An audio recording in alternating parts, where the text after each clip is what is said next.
के तपाईको उमेर 35 देखि 45 वर्षको बीचमा छ र तपाईहरूलाई यस्ता लक्षणहरू देख्न सुरु भएको छ?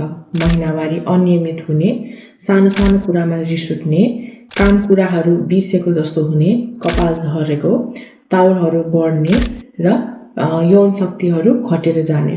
यस्तो समस्याहरू वा लक्षण तपाईले देखेको छ भने यो पेरिमेनोपज हुन सक्छ।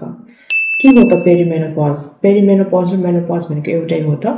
मेनोपज भनेको चाहिँ तपाईको महिनावारी पूर्ण रूपमा बन्द हुने। हाम्रो शरीरमा जुन इस्ट्रोजन र प्रोजेस्टेरोन हर्मोन हुन्छ त्यो चाहिँ पूर्ण रूपमा प्रोड्युस हुन बन्द हुने अवस्थालाई मेनोपज भन्छौं।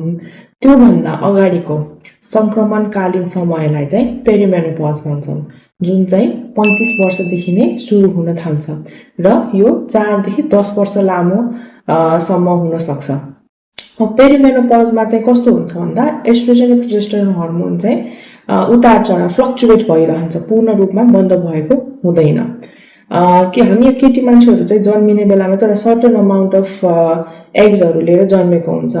यो चाहिँ जुन साइकलमा चाहिँ हरेक साइकलमा एउटा ग्रुपहरू बन्दै फुट्दै गर्दा चाहिँ लिमिटेड नम्बरको नर्मली 480 वटा जस्तो अन्डा चाहिँ साइकलमा गइरहेको हुन्छ र उमेर बढ्दै गएपछि चाहिँ यो अन्डाको नम्बरहरू घट्दै जाने भएकोले गर्दा चाहिँ शरीरमा इस्ट्रोजन र प्रोजेस्टेरोन हर्मोन जुन चाहिँ त्यो अन्डाबाट प्रोड्युस हुने हुन्छ त्यसको चाहिँ कमी हुँदै जाने हुन्छ।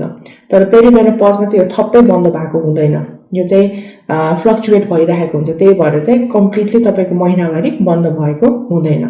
र महिनावारी अनियमित कस्तो हुन्छ भन्दा जसको पहिला 28 दिनमा 30 दिनमा भइरहेको त्यसको चाहिँ 35 दिनमा 40 दिनमा महिनावारी हुन थाल्ने, महिनावारीको बीचमा ग्याप हुने हैन, यो महिना भयो अर्को महिना भयो त्यसपछिको महिना हुने, एउटा महिना नै स्किप हुन थाल्ने हुन सक्छ नि। कसैको चाहिँ अप्रत्याशित रूपमा बढी रगत बग्ने, धेरै दिनसम्म रगत बग्ने पनि सिम्पटम्सहरू चाहिँ देखा परेको हुन सक्छ।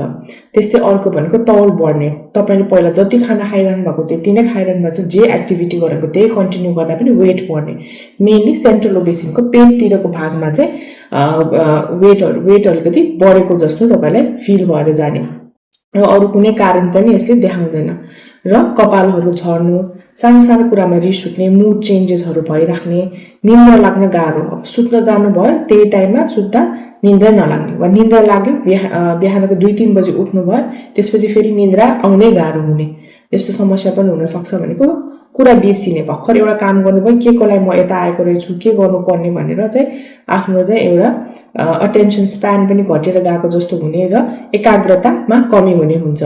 र अर्को भनेको चाहिँ योनिहरू सुक्खा सुक्खा भएर जाने, त्यसले गर्दा चाहिँ रिकरेन्ट पिसाबको इन्फेक्सन हुने, योनिको इन्फेक्सन हुने, शारीरिक सम्पर्कहरू गर्न नमलाग्ने जस्ता सिम्पटमहरू पनि यो पेरिमेनोपजमा चाहिँ देखिरहेको हुन्छ। भन्दा एकैचोटी आफूलाई गर्मी भएर आएको जस्तो हुने, अब अरूलाई त्यही टेम्परेचर ठिक भइरहेको छ तपाईलाई चाहिँ एकदमै बढी गर्मी भएर आएको जस्तो हुने, रातितिर पनि बढी पसिना आउने, नाइट स्वेट्सहरू, मुडहरू परिवर्तन, सानो सानो कुरामा इरिटेट हुने, रिस उठ्नेहरू जस्तै चाहिँ सिम्पटमहरू देखा पर्न सक्छ।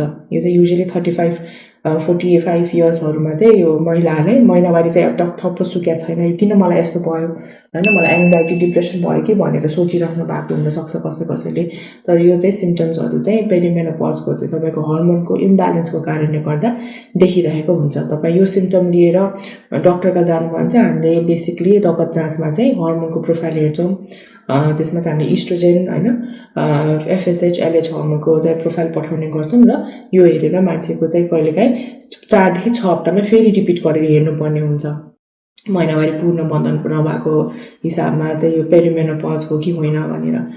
यस्तो हुने बेलामा चाहिँ यसको उपचार चाहिँ तपाईले घरेलु रूपमा पनि सुरु गर्न सक्नुहुन्छ। जस्तै वान्स 35 वा मिड 30s मा आउनु भयो त्यस्तो बेलामा चाहिँ अलिकति लाइफस्टाइलहरु मोडिफिकेसन गर्ने भनेको तपाईहरुले एक्सरसाइजमा चाहिँ स्ट्रेस गर्नुपर्छ। एक्सरसाइज पनि बेसिकली हामीले गर्ने भनेको स्ट्रेन्थ ट्रेनिङ, जुन अब जिमहरुमा वेटहरु बेयर गरेर गर्ने एक्सरसाइज हुन्छ, त्यो गर्दा चाहिँ एकदम शारीरिक मांसपेशीहरुलाई मात्रै बलियो होइन कि हड्डीहरुलाई पनि बलियो गराउँछ।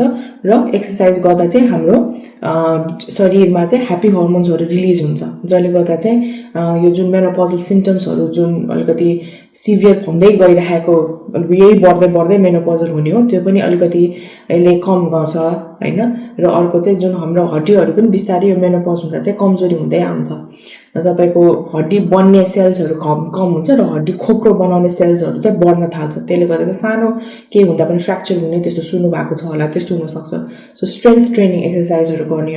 अर्को चाहिँ तपाईले अब आफ्नो मुडलाई हैन जुन मुड चेन्जेस भइरहेको छ त्यसलाई स्टेबल बनाउन चाहिँ योगाहरू, मेडिटेसन्सहरू हैन त्यस्तोहरू पनि गर्न सक्नुहुन्छ। खाना खाँदा पनि स्पाइसी खाना खानेहरू चाहिँ अलिकति कम गर्नु, चिल्लो पिरो अमिलो खाने बेलामा चाहिँ एकैचोटि शरीरको तापक्रम बढे जस्तो हट फ्लसेसहरू जुन भन्छ, मुख रातो हुने, तातो आउने, रापेको जस्तो जुन घाँटीहरू र फेस त रातै पनि देखिन्छ हैन, त्यस्तो कम गर्नु चाहिँ मेडिटेरियन डाइटहरू भन्छ। त्यो चाहिँ युजुअली अलिकति मसलाहरू कम भएको हैन सलाद टाइप्सको खानेकुराहरू चाहिँ तपाईले आफ्नो डायटमा इन्क्लुड गर्न सक्नुहुन्छ। चिया, कफी, अल्कोहल चाहिँ कम गर्नुपर्छ। यस्तो खानेकुरा र कार्बोहाइड्रेटहरू जस्तो एकदमै गुलियो कुरा पनि तपाईले चाहिँ खानामा कम गरेर जानुपर्छ, किनकि यो चाहिँ तपाईले खाने बित्तिकै सुगर स्पाइक हुन थाल्छ है। अनि अर्को वेट गेनहरू पनि यसले चाहिँ जुन पहिला तपाईको भएको थिएन भने तपाईको 35 हिट गरेर एज आइसकेपछि यसले तपाईको वेट गेनमा एकदमै बुस्ट गरिदिन्छ। सो त्यसलाई घटाउनलाई चाहिँ कम्प्लेक्स खाले कार्बोहाइड्रेट जुन चाहिँ तपाईको शरीरलाई पचाउनलाई टाइम लाग्छ र त्यसले चाहिँ एउटा सस्टेन लेभलमा एनर्जी दिन्छ। जस्तै अब हामीले भनौँ सक्खरखण्डहरूको जुन भन्छ स्विट पोटेटोहरूको जुन पाउँछ त्यो चाहिँ तपाईको कम्प्लेक्स कार्बोहाइड्रेटहरू भयो। ब्राउन राइसहरू हैन, मकैको च्याख्लाहरू यस्तो खाँदा चाहिँ तपाईको शरीरमा चाहिँ सुगर स्वाट स्पाइक हुँदैन। जबकि अब व्हाइट राइस, मैदाले बनेको चिजहरू र गुलियो चिजहरू खाने बेलामा चाहिँ शरीरमा सुगर स्पाइक हुन थाल्छ। सो तपाईले त्यस खानेकुरामा पनि अलिकति विचार पुर्याउनु पर्ने हुन्छ। अलिकति आफूलाई चाहिँ अब लुगा लगाउने बेलामा पनि लाइट कटन क्लोथ्सहरू, लेयर्समा लुगा लगाउने, लाइट कटन क्लोथ्सहरू लगाउने, आफ्नो रुम अलिकति चिसै राख्ने, सुत्ने बेलामा पनि हैन लाइट लुगा लगाएर रुमको टेम्परेचर अलिकति कम गरेर वा चिसो हुने हिसाबमा सुत्नुपर्ने हुन्छ, ताकि चाहिँ तपाईलाई एकदम त्यो राति पसिना आउने, नाइट स्वेट्सहरू आउने, हट फ्लसेसहरू आउने चाहिँ यसले कम गरोस्। त्यस्तै अब अर्को ट्रिटमेन्टहरू चाहिँ नन हर्मोनलहरू पनि हुन्छ। नन हर्मोनल ट्रिटमेन्टहरूमा भनेको चाहिँ हामीले युजुअली जस्तै इस्ट्रोजेन प्रोजेस्टेरोन हर्मोन नभएको अरू पिल्सहरू पनि दिन मिल्छ। कुन सिम्पटम चाहिँ त्यो हुन्छ मुडलाई भने त्यही हिसाबको मुडलाई दिने एसएसआरआई, एसएनआरआईहरू हामीले औषधि चलाउन सक्छौँ। भन्दा चाहिँ अर्को चाहिँ जुन अब खानेकुरामा हुने फाइटो इस्ट्रोजेन्सहरू पाउँछ त्यो पनि हामीले बिरामीहरूलाई चाहिँ आफ्नो डायटमा इन्क्लुड गर्नु भनेर भन्छौँ। जस्तै टोफुहरू भयो, भटमासहरू भयो हैन, यसमा चाहिँ फाइटो इस्ट्रोजेन बोट बिरुवामा पाउने इस्ट्रोजेन हुन्छ। सो यसले पनि अलिकति सिम्पटम्सहरू रिलिफ गर्ने गर्छ। त्यस्तै अर्को अलिकति खानेकुरामा चाहिँ तपाईहरुले फ्याट ओमेगा 3हरू इन्क्लुड गर्दा हामीले जुन चिया सिड्सहरू, फ्ल्याक्स सिड्सहरू हुन्छ, सो यसले पनि खानेकुरामा हेल्प गर्छ। म्याग्नेशियमहरू हैन, केरा, फलफुलहरू, भेजिटेबल्सहरूको चाहिँ इन्क्लुड गर्ने, हाई गर्दै प्रोटिन पनि हाई खानुपर्छ। कार्बोहाइड्रेटको चाहिँ बिस्तारै हामीले कम गर्दा चाहिँ बेटर हुन्छ। अब त्यस्तै अब अर्को भनेको चाहिँ हामीले चाहिँ अब पिसाबको इन्फेक्सन्सहरू हुने हैन, यौन सम्पर्क गर्न नमलाग्ने, किनकि चाहिँ अब योनि नै सुक्खा भएर जान्छ हर्मोनको कमीले गर्ने बेलामा। त्यसले गर्दा यौन सम्पर्क गर्दा दुख्ने, पोल्ने, इन्फेक्सन हुने समस्याहरू आइरहेको हुन सक्छ। सो हामीले चाहिँ अब लोकली अवेलेबल क्रिमहरू हुन्छ, कम डोजको सकेसम्म यहाँ चाहिँ युकेमा 0.01% को इस्ट्रियल पाउँछ, नेपालमा चाहिँ 0.625 को पाउँछ। त्यही अनुसार चाहिँ हामीले भेजाइनामा भेजाइनल क्रिमहरू लगाउन सक्छौँ। त्यो चाहिँ अब कति कस्तो तपाईको योनिको अवस्था के कस्तो छ त्यो हिसाबमा चाहिँ कति फ्रिक्वेन्टली लगाउने त, हप्ताको 2 चोटि मात्र लगाउने कि 3 चोटि लगाउने कि हरेक रात लगाउने कि भने चाहिँ तपाईको चाहिँ योनिको अवस्था हेरेर चाहिँ हामीले भेजाइनल क्रिमहरू दिन सक्छौँ, जसले गर्दा चाहिँ तपाईको योनिमा जुन सुक्खापन आउने हैन, जुन इन्फेक्सनहरू हुने त्यो चाहिँ स्वाट्ट घटाउँछ र पिसाबको पनि इन्फेक्सन चाहिँ बढ्दै जान्छ। किनकि जुन इस्ट्रोजेन क्रिमले गर्दा चाहिँ योनिमा राम्रो ब्याक्टेरियाहरू आइरहेको हुन्छ र नराम्रो ब्याक्टेरियासँग त्यसले लड्न सक्ने क्षमता पनि कम हुने कारणले गर्दा चाहिँ अब इन्फेक्सनहरू बढ्न थाल्ने हुन्छ। सो त्यही कारणले गर्दा यो इस्ट्रोजेन क्रिमहरू हामीले लगाउन सक्छौँ। भन्दा अब हर्मोनल ट्रिटमेन्टमा भनेको चाहिँ अब मुखबाटै हामीले खान दिन सक्ने हर्मोनल ट्याब्लेट्सहरू हुन्छ। त्यस्तै अब बाहिर विदेशतिर भन्छ हामीले हर्मोनल प्याच पनि पाउँछ, रिङ पाउँछ हैन, जेल पाउँछ। र अर्को चाहिँ त्यो हर्मोन दिँदा पनि अब जो पाइ त्योले जता पाइ त्यही गरेर खान लाउनु हुँदैन। यो चाहिँ एकदम सर्भिलेन्समा हेर्नुपर्ने हुन्छ, किनकि हामीले हर्मोनल ट्रिटमेन्ट स्टार्ट गर्ने बेलामा सर्टन ब्लडको टेस्टहरू पठाउनु पर्ने हुन्छ तपाईको लिभर फङ्सन कस्तो छ हैन तपाईको कोलेस्ट्रोलहरुको लेभल के कस्तो छ यो सबै रुल आउट नगरिकन यत्तिकै सबैलाई अन्धाधुन्दा हामीले हर्मोन चलाउन मिल्दैन र हर्मोन चलाएपछि पनि बिरामी चाहिँ एकदम स्ट्रिक्ट फलोअपमा आउनुपर्छ किनकि हर्मोनको साइड इफेक्टले कहिलेकाहीँ यसले ब्रेस्ट क्यान्सर पाठीघरको क्यान्सरहरू गर्ने सक्ने भएकोले गर्दा चाहिँ सर्भिलेन्समा बिरामी चाहिँ रेगुलर फलोअपमा गइराख्नु पर्ने हुन्छ र हामीले भन्छौँ यो सिम्पटम भयो भने चाहिँ तुरुन्त आउनु भनेर भने हुन्छौँ र हर्मोन दिँदा यदि पाठीघर भएको महिला छ भने चाहिँ हामीले इस्ट्रोजेन र प्रोजेस्टेरोन दुईटै भएको दिनुपर्छ खाली इस्ट्रोजेन मात्रै भएको दिँदा चाहिँ अहिले चाहिँ पाठीघरको क्यान्सर गराउन सक्छ तर आजकल नेपालमा पनि हामीले माइरिना भन्ने चाहिँ ट्याब्लेट कोइल पाउँछ त्यो माइरिना कोइल चाहिँ पाठीघरमा राख्ने बेलामा चाहिँ यसले 5 वर्षलाई काम गर्छ यसले पाठीघरको क्यान्सर हुन दिँदैन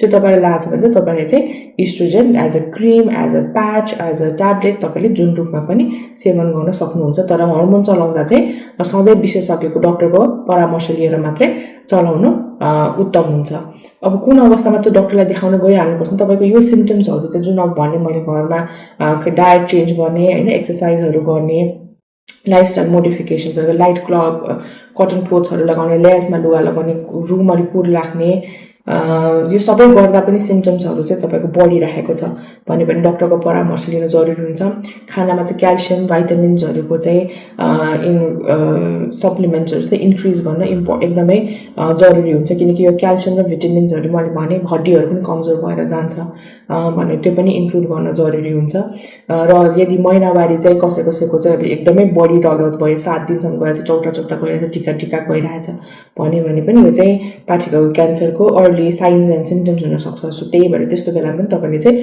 डाक्टरका जजाउन गइहाल्नु पर्ने चाहिँ जरुरी हुन्छ अब यदि तपाईलाई यस्तै हेल्थ रिलेटेड अरु पनि कुनै टपिकहरुमा कुरा जानकारी लिन मन लाग्छ भने चाहिँ मलाई मुनि कमेन्टमा तपाईले लेख्न सक्नुहुन्छ दिएको मेरो WhatsApp नम्बरमा चाहिँ तपाईहरुको शारीरिक सम्बन्धी समस्या केही पनि छ युजुअली म महिलाहरु सम्बन्धी बढी हेरिरहेको हुन्छु तर मलाई पुरुष दाजुभाइहरुले पनि मेसेज पठाइराख्नु भएको हुन्छ समस्याको बारेमा त्यति धेरै जस्तो चाहिँ यो चाहिँ महिलाहरुको लागि नै हो यदि त्यस्तो केही पनि अवस्था छ भने चाहिँ तपाईले मलाई WhatsApp मा मेसेज गर्न सक्नुहुन्छ